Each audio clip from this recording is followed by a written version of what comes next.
नमस्कार, बिहार कथा और टुडे सफर न्यूज में आपका स्वागत है। मैं दीपक कुमार गुप्ता और आज हमारी टीम दरौली विधानसभा क्षेत्र में आई है। और अब सबसे बड़ी खासियत रही है इस विधानसभा क्षेत्र की, कई टर्म से लगातार हम लोग देख रहे हैं कि सुरक्षित सीट में है, यानी SC SC ST सीट के लिए ये आरक्षित है।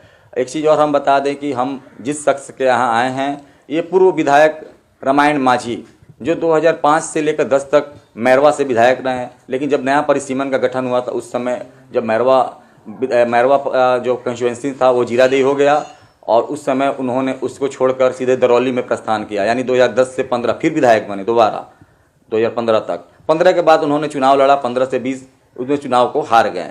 ठीक, उसके बाद से लगातार 2 चुनाव हारने के बाद से, और जब वो अपने रामायण माझी जी अब तो रहे नहीं, लेकिन उनके ही विरासत को आगे बढ़ाने के लिए उनकी पुत्रवधू जया मिंटू माझी हमारे साथ हैं। और आपको बता दें कि आज समाज में हमारे देश के जो माननीय प्रधानमंत्री हैं, चाहे हमारे राज्य के सूबे के जो मुखिया हैं माननीय नीतीश कुमार जी, मुख्यमंत्री जी, उनका भी कहना है कि महिलाएं आगे आएं और बढ़ चढ़ के हिस्सा लें, चाहे वो जॉब में हो या पंचायत के चुनाव लड़े या जिला परिषद के लड़े, BDC लड़े। उन्होंने इसके लिए 33% के बाद कुछ और भी आरक्षण बढ़ाया।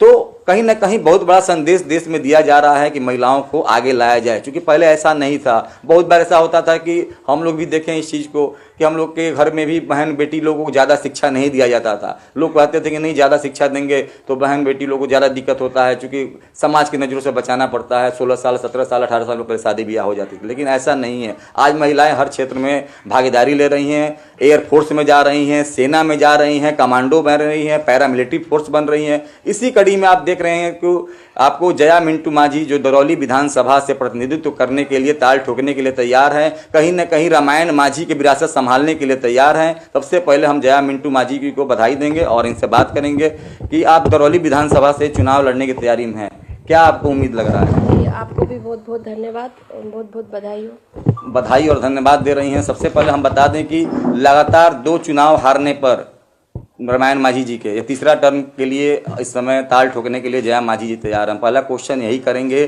कि कहीं न कहीं जो आपका SC ST वोट है वो आपके हाथों से फिसल गया।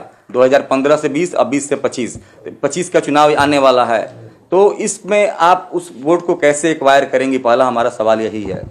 ऐसा नहीं होगा, और जो भी है SC ST पिछड़ा अति पिछड़ा सब हमारे साथ है और सब सहयोग करेंगे।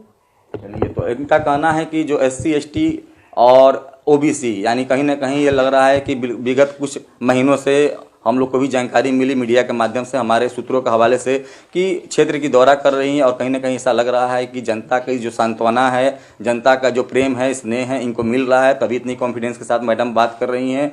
दूसरा सवाल ये है कि अगर आपको पार्टी ने टिकट दिया तो आपकी पहली प्राथमिकता क्या होगी? क्योंकि यहाँ बहुत लोग भाजपा के टिकट के दावेदारी प्रस्तुत कर चुके हैं, तो इसमें अगर आपको पार्टी टिकट दे रही है तो पहली दावेदारी क्या होगी?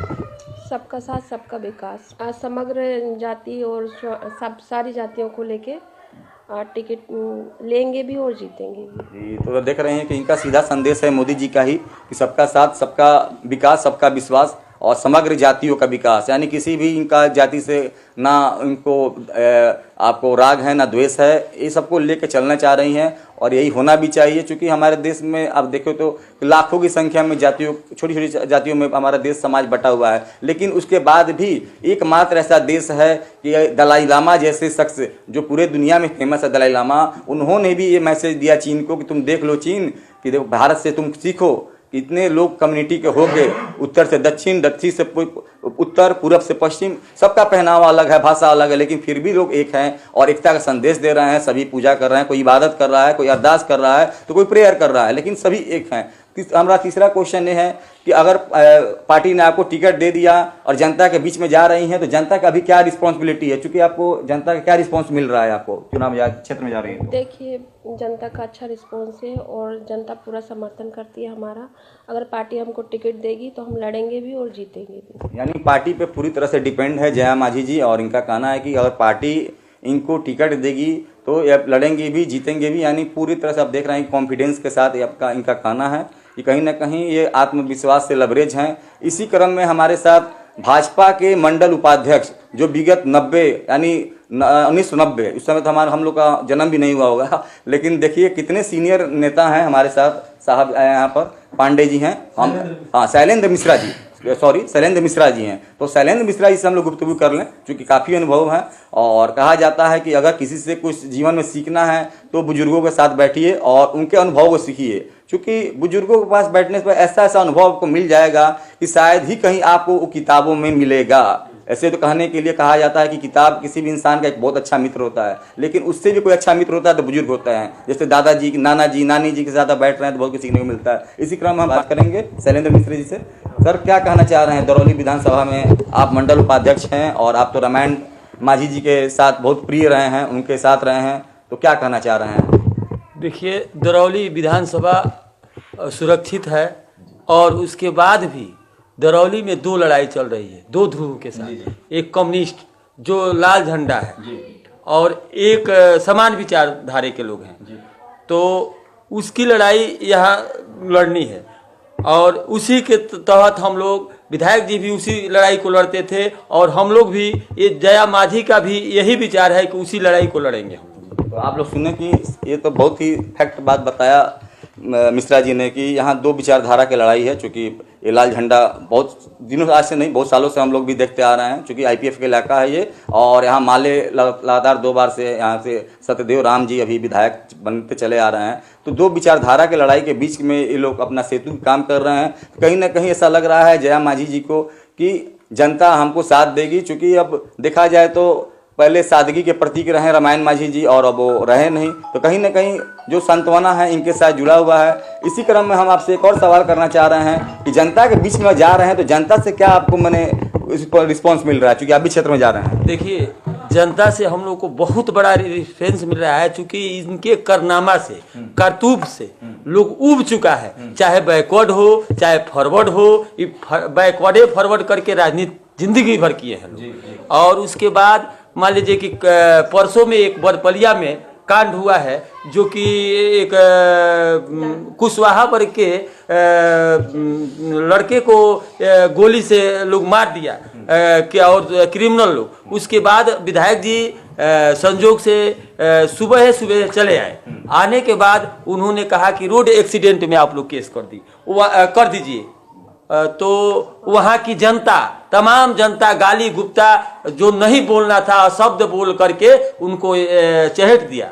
और तब उसके बाद जया माझी भी, माननीय सांसद जी भी, उनके सांसद जी के पूर्व विधायक रमेश जी भी वहाँ पहुँचे और इन लोगों ने आश्वासन दिया और प्रशासन पर दबाव बना रहा है कि इन दोषियों को अविलंब पकड़ा जाए, जितने हो।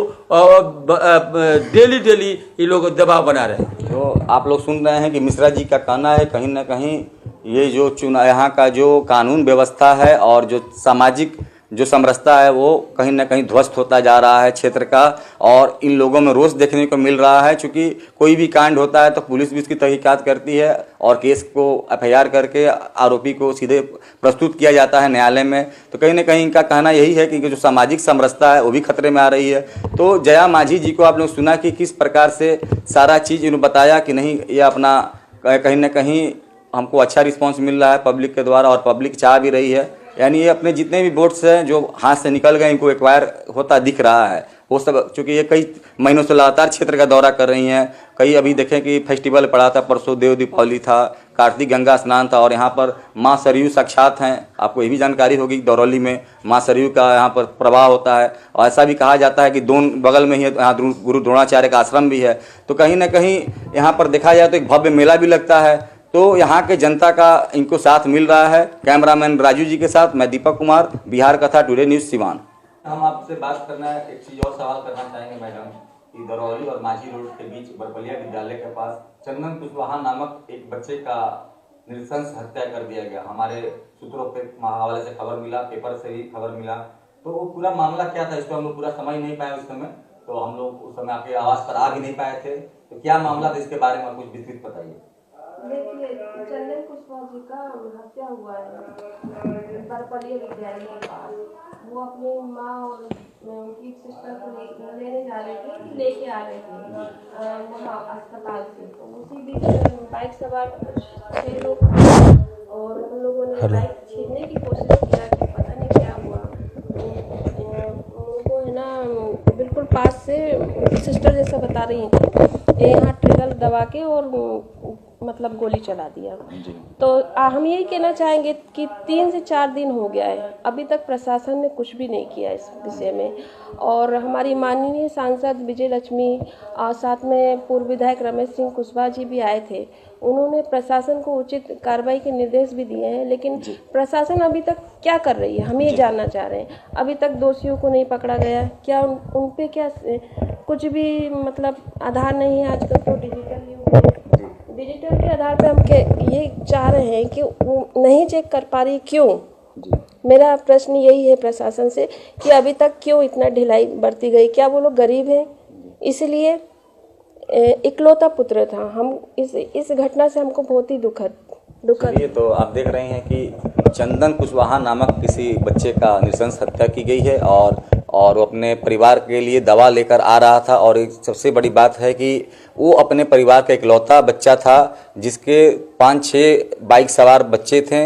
अब उनको से क्या झड़प हुई क्या नहीं, कोई बता रहा है छिनतई के मामला है, कोई बोल रहा है लूट का मामला है, और उन्हें पिस्टल से मार दिया गया है, बंदूक से मार दिया गया है। और उसी समय बच्चे की मौत भी हो गई है। और 4 दिन बता रही हैं मैडम जी की। जी, हम इस पर ये कहना चाहेंगे कि वो माले के जो विधायक थे सत्यदेव राम, वो क्यों मामले को दबाना चाह रहे हैं। वो वहाँ के परिवार को, उनकी माँ को, उनकी सिस्टर को बोल रहे हैं कि 4 लाख रुपए ले लीजिए और मामला कर दीजिए एक्सीडेंटल। मगर क्यों? ये तो हत्या है ना। हम ये पूछना चाह रहे हैं, हत्या को एक्सीडेंट क्यों करार किया जा रहा है? तो चलिए तो देखिए कि नृशंस हत्या का एक बहुत बड़ा यहाँ पर वो मिल रहा है जानकारी। और हमारे सूत्रों के हवाले से भी एक खबर मिली थी, लेकिन हम लोग यहाँ पर आ नहीं सके क्योंकि व्यस्त प्रोग्राम के चलते। तो कहीं ना कहीं जो जिला में अपराध का जो ग्राफ है बढ़ता ही जा रहा है। और हम लोगों ने देखा कि किस प्रकार नए एसपी का जो आगमन हुआ और उन्होंने कैसे नए जो थाना अध्यक्ष थे सभी थाना अध्यक्षों का पेच कसा, और उसके बाद से बहुत ही कड़ाई किया गया नगर में, चाहे पूरे जिले में। लेकिन एक बार फिर जो अपराधी प्रवृत्ति के लोग हैं सिर उठाना प्रारंभ कर चुके हैं। और सबसे बड़ी तो दिक्कत ये समस्या आ रही है हमारे बेरोजगारी के लेकर कि जो नए 18 साल 20 साल 24-25 साल तक के बच्चे यानी 30 के नीचे के बच्चे हैं, वो लोग भी अपराध की दुनिया में इजीली आ जा रहे हैं, नेट देखकर, सोशल मीडिया देखकर। क्योंकि वो लोग को भी वैसा रोजगार मिल नहीं पा रहा है, क्योंकि वो बहुत कम पढ़ के चाह रहे हैं कि हम लोग आगे बढ़ जाएं। ऐसा संभव है भी नहीं, क्योंकि हमारे देश में बेरोजगारी की भी बहुत बड़ी समस्या है। आगे बढ़े लेकिन सही रास्ते से, गलत रास्ते से ना जाके। आप घर परिवार से जुड़े हैं, आप आज को हत्या करिएगा तो कल आपके लिए रास्ता सिर्फ फांसी है और जेल है। तो अपराध का आप समझ रहे हैं कि अपराध का जो अपराधी का जीवन है वो लंबा नहीं होता है, और जो मनुष्य का जीवन है बहुत ही महत्वपूर्ण है, ये बहुत लॉन्ग लास्टिंग है। क्योंकि इसमें देखिए आप अच्छे कर्म कीजिएगा तो हर आदमी यही बोलता है, अध्यात्म में जाइएगा तो जीवितम शरदम सतम, यानी आप अच्छे कर्म करते हुए 100 वर्ष जीने की कामना कीजिए, अध्यात्म यही बोलता है। तो ये कब संभव है? 100 वर्ष कब जिएगा? जब अपराध मुक्त रहिएगा, अहिंसा मुक्त रहिएगा। जैसे विवेकानंद ने कहा पवित्रता, धैर्य और उद्यम, यानी 3 चीज बोला। अपने आप को पवित्र बनाइए, अपने हृदय को निर्मल कीजिए, धैर्य पेशेंस रखिए, तुरंत उबिए नहीं। जैसे आज के युवा सोशल मीडिया को देखकर उब जा रहे हैं, बुक से वो दूरी बना रहे हैं। हमारे देखे कि महात्मा गांधी ने कहा कि पुस्तक जो है वो एक इंसान का सबसे बेस्ट फ्रेंड है। इस प्रकार ये भी कहा गया अध्यात्म में कि आपको पुस्तक अगर पढ़ रहे हैं तो वो जीवंत देव प्रतिमा है, यानी पढ़ते के साथ आपके आत्मा में उल्लास और उत्साह मिलेगा। सैकड़ों वर्ष पूर्व हमारे यहाँ नालंदा यूनिवर्सिटी में पढ़ने के लिए चाइना से, कंबोडिया से, कई देशों से छात्र आते थे, पढ़कर यहाँ से विद्वान बनकर अपने देश में जाकर वो सेवा प्रदान किए हैं। तो कहीं ना कहीं लोकतंत्र की जननी है हमारी जो धरती है बिहार, जैसे वैशाली है, उसी प्रकार बुद्ध को ज्ञान देने वाली है, ज्ञानदात्री है। कहीं न कहीं देखा जाए तो ये जो बिहार की पावन भूमि है, चाणक्य को देख लीजिए, पूरे दुनिया में अर्थव्यवस्था का सबसे बड़ा कोई उदाहरण किसी ने पेश किया तो चाणक्य ने किया।